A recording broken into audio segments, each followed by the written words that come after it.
भगवान विष्णु अपने शांग धनुष्य के ऊपर मस्तक ऐसा रख के निद्राधीन हो गए, गहरी नींद आ गई। श्रांतत्वात् दैव योगाच जातस्तत्रातिनिंद्रित, अतिनिंद्रित, बहुत गहरी नींद भगवान विष्णु को आ गई। और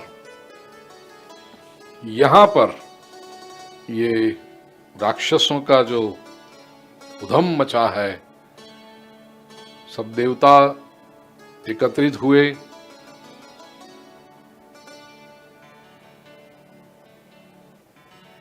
विष्णु लोक तक गए, लेकिन वहां पर भी विष्णु को नहीं देखा। तो ढूंढते ढूंढते आए, पहुंचे यहां युद्ध भूमि में। और भगवान विष्णु तो निद्राधीन अवस्था में हैं। तो कैसे तमुवाच तदा शंभुर निद्रा भंगेस्ति दूषण, निद्रा भंग कथम कार्यश्चिंतयन्तु सुरोत्तमः। ये भगवान विष्णु की निद्रा को कैसे भंग किया जाए। शिवजी कहते हैं निद्रा भंग करोगे तो दोष लगेगा। तो ये भी है, हमारे शास्त्रों में कहा है कि किसी की निद्रा का भंग नहीं करना चाहिए। तो शिवजी विष्णु भगवान उठे कैसे? ब्रह्मा जी ने एक युक्ति की, दिमक को बुलाया। वमरी, वमरी कहते हैं दिमक को, टर्माइट, उदय, उसको बुला के कहा कि एक काम तुम्हें करना है देवताओं के लिए। वो कहता है क्या?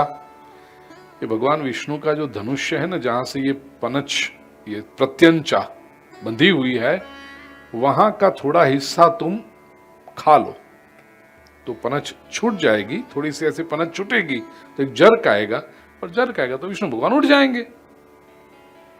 खा लो। दीमक ने पूछा मुझे मिलेगा क्या? क्योंकि ये काम तो सही काम तो है नहीं, गलत काम आप मुझसे करवा रहे हो। अब वो वमरी कहता है, दीमक कहता है, निद्रा भंग कथाच्छेदो दंपत्यो प्रीति भेदनम शिशु मातृ विभेदश्च ब्रह्म हत्या समं स्मृतम। ये शास्त्र है। भले दीमक के मुख से बात आई है, लेकिन दीमक भी कहता है कि शास्त्र वचन है।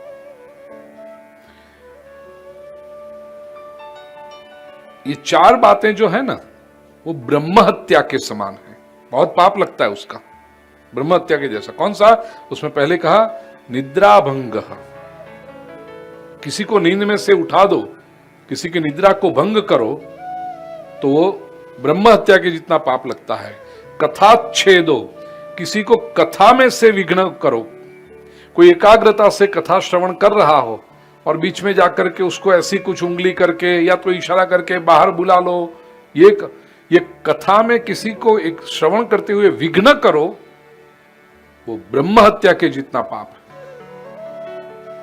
दंपत्यो प्रीति भेदनम, पति पत्नी के बीच में झगड़ा कराओ, पति पत्नी की प्रीति, परस्पर जो प्रेम है उसको भेदन कराओ। अभी तो अच्छा हो गया ऐसा मानते हैं, या तो पता नहीं, मुझे अज्ञान स्वीकार कर लूं, लेकिन पुरानी फिल्मों में, पुरानी कहानी में ऐसा आता था कि वो ननंद ऐसा काम करती है, या तो यूजुअली ये सब लोग बदनाम होते, ननंद ही हो ना, ऐसे करती थी कि पति पत्नी के बीच में वो दंपत्य हो प्रीति भेदनम। अभी नहीं करती होंगी। पति पत्नी जो एक दूसरे से प्रेम करते हो उनको विच्छेद करना, उनके प्रेम में बाधा डालना, ये ब्रह्म हत्या के जितना पाप है। और चौथा कहा शिशु मातृ विभेदश्च, मां और संतान के बीच में झगड़ा करवाना, वो भी ब्रह्म हत्या के जितना पाप है। तो दिमक कहता है कि मैं नहीं करूं, और बात ये बिल्कुल सही है। निद्रा भंग की जो यहां कहे, इवन मेडिकल साइंस में भी कहा गया, डॉक्टर्स और एक्सपर्ट्स लोग कहते हैं कि disturbing a person while they are sleeping can increase their risk of a permanent brain damage. किसी व्यक्ति को बार बार आप उसको नींद में से उठाते रहो तो जितनी बार आप उस व्यक्ति को नींद में से उठा रहे हो अचानक से, उतनी बार आप उसके ब्रेन को थोड़ा थोड़ा थोड़ा डैमेज कर रहे हो। और कई बार तो ऐसा हो एकदम साउंड स्लीप में और उठाने की कोशिश करो तो वो परमानेंट ब्रेन डैमेज हो जाए उसका। निद्रा अत्यंत आवश्यक है भाई। व्यक्ति को भोजन 1-2 दिन नहीं मिलेगा ना तो चलेगा। भोजन का समय जो होता है, समझो आप रोज 12:30 बजे लंच लेते हैं तो 12:30 बजे आपको भूख लगेगी, 1-1:30 बजे तक तो बहुत कष्ट पड़ेगा, लेकिन समझो 2 बज गए तो फिर वो भूख मर जाती है आपका। यही कहते हैं ना, भूख मर गई। फिर शाम को 8 बजे आपका जो डिनर टाइम है उस समय वापस भूख लगेगी। वो समय भी क्रॉस कर लिया 1-1.5 घंटा तो वापस 2-3 दिन व्यक्ति बिना भोजन किए रह सकता है, लेकिन बिना नींद के उसको रखना, नींद अति आवश्यक है। नींद ये व्यक्ति का सबसे बड़ा सुख है। अच्छा सा मकान हो, वेल फर्निश्ड घर हो, एयर कंडीशन चल रहा हो, मेमोरी फोम का गद्दा हो, लेकिन आंखों में नींद न हो, यह बेहतर स्थिति है कि ऐसे ट्रेन के 3rd क्लास के कंपार्टमेंट में ऊपर वाला वो बर्थ पाटिया मिल गया है जिसमें कोई गद्दी नहीं है, कुछ नहीं है, लेकिन जैसे ट्रेन चालू हुई और यहां भी घुर शुरू हो गया, बोलो वो कौन सी स्थिति अच्छी है? नींद आनी चाहिए। नींद की आवश्यकता है। इसलिए चंडी पाठ में भी कहा, या देवी सर्वभूतेषु निद्रा रूपेण संस्थिता, नमस्तस्यै नमस्तस्यै नमस्तस्यै नमो नमः। निद्रा भंग नहीं करना चाहिए। प्रिय स्वजनों, सिद्धांत के रूप में बात सही है, निद्रा भंग नहीं करना चाहिए, लेकिन चाणक्य ने अपने सूत्रों में, चाणक्य नीति में कहा है, मैं यहां पर ऋण स्वीकार करना चाहता हूं। ये मुझे पता था कि कहीं पर ऐसा है कि इतने जो सोते, 7 प्रकार के लोग जो सो रहे हो तो उनको सोने नहीं देना चाहिए, उनको उठा देना चाहिए, वो पुण्य का काम है। चाणक्य नीति के 9वें अध्याय में 6ठा और 7वां श्लोक है।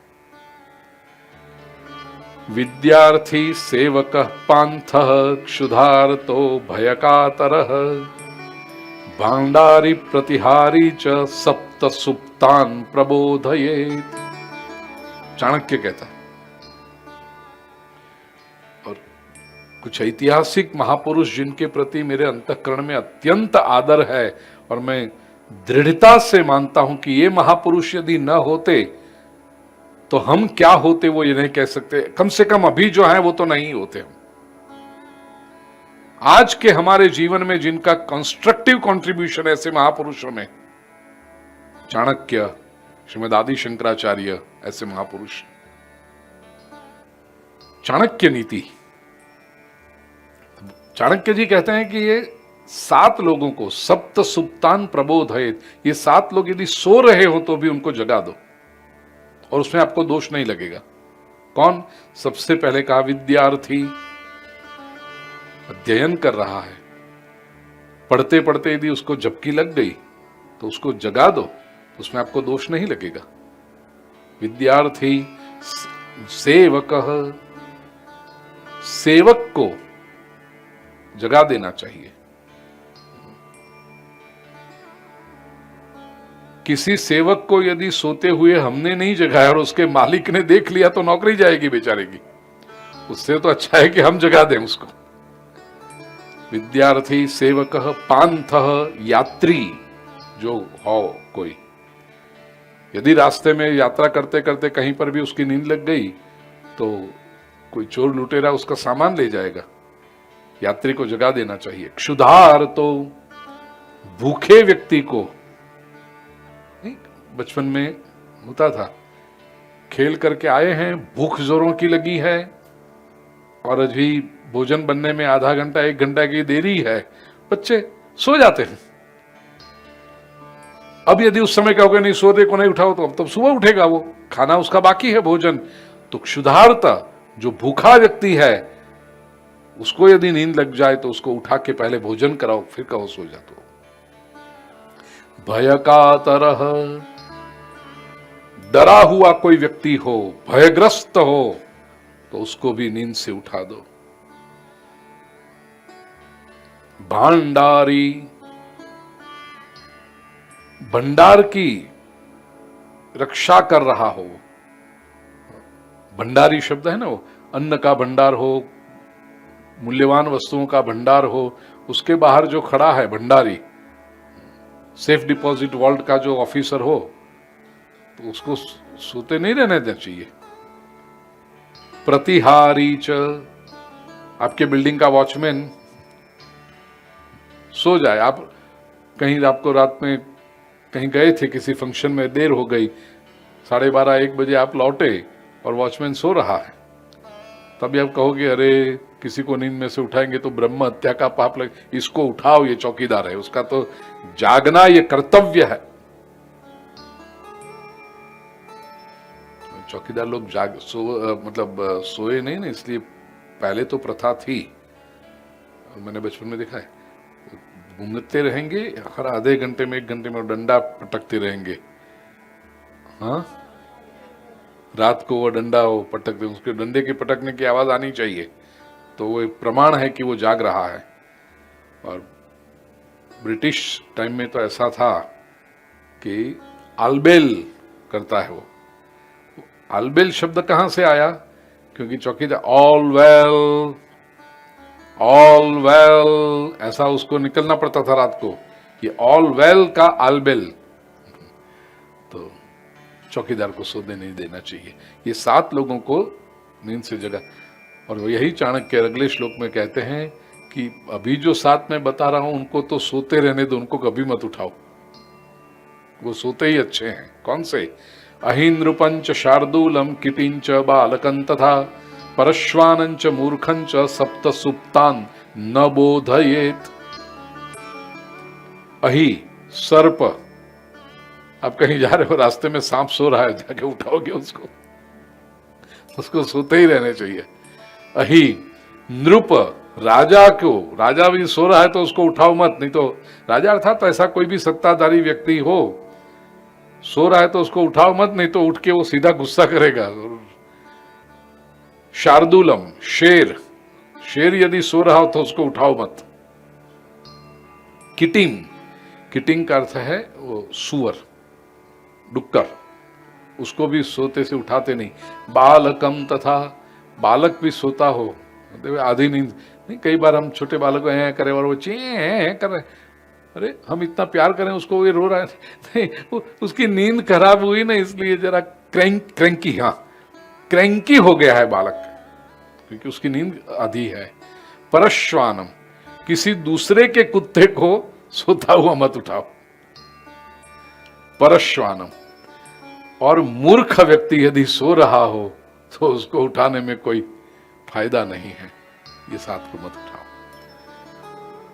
प्रिय स्वजनों, यहां पर विष्णु भगवान सो रहे हैं और वो दिमक ने कहा कि तो ब्रह्म हत्या का पाप लगेगा, मैं क्यों करूं? ब्रह्मा जी आप मुझे बता रहे हो कि काटो, मैं नहीं काटता।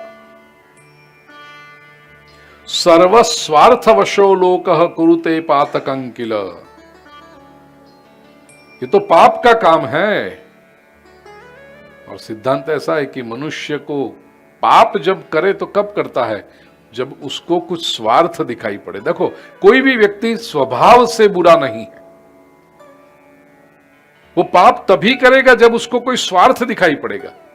दीमक ये पाप करे कब करेगा? विष्णु भगवान की निद्रा भंग का, यदि उसको कुछ स्वार्थ दिखाई पड़े। ब्रह्मा जी ने कहा ठीक है चलो तुम्हारे लिए एक काम कर देते हैं, क्या? जितने भी यज्ञ होंगे उस यज्ञ में तुम्हें भाग मिलेगा। कौन सा भाग तुम्हारा यज्ञ में होगा? तो कहते हैं आहुति जब शाकल्य प्रदान करते हैं होम कुंड में, वो अग्नि में न गिर करके कुंड के बाहर जो गिरेगी वो सब तुम्हारी, ये तुम्हारा अधिकार है। दीमक ने कहा ठीक है।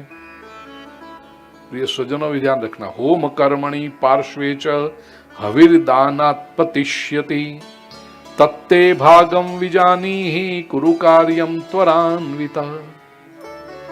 ये इसलिए जानना आवश्यक है। कई लोगों का क्या स्वभाव होता है, यज्ञ करें फिर जो स्वाभाविक है जितनी आहुति आप डालोगे वो सब तो कुंड में जाने वाला है नहीं, कुछ ना कुछ दाने तो बाहर गिरेंगे ही, जौ तेल या जो भी आप शाकल्य है आपका हवन द्रव्य है, तो लोगों को लगता है अच्छा ही है ना, वो इकट्ठा करके डाल देते हैं अंदर। ये कभी मत करना।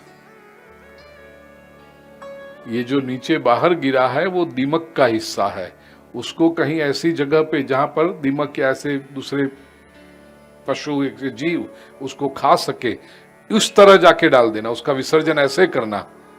लेकिन वो बाहर का पड़ा हुआ सब इकट्ठा करके अग्नि में इवन पूर्णाहुति हो जाने के बाद भी अंदर मत डालना।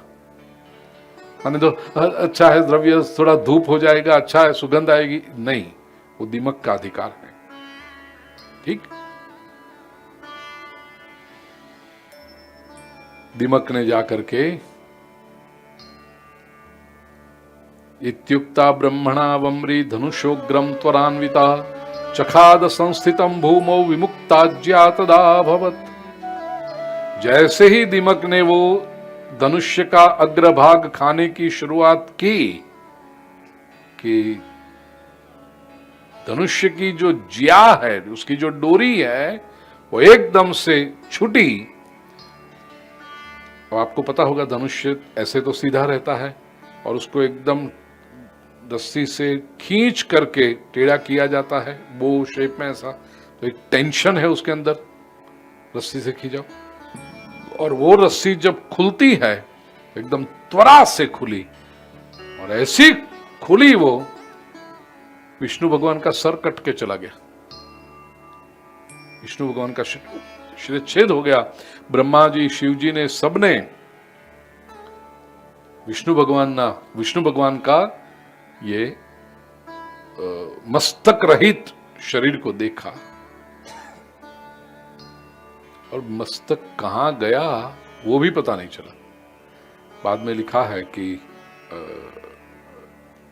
लवण सागर में जाके गिरा।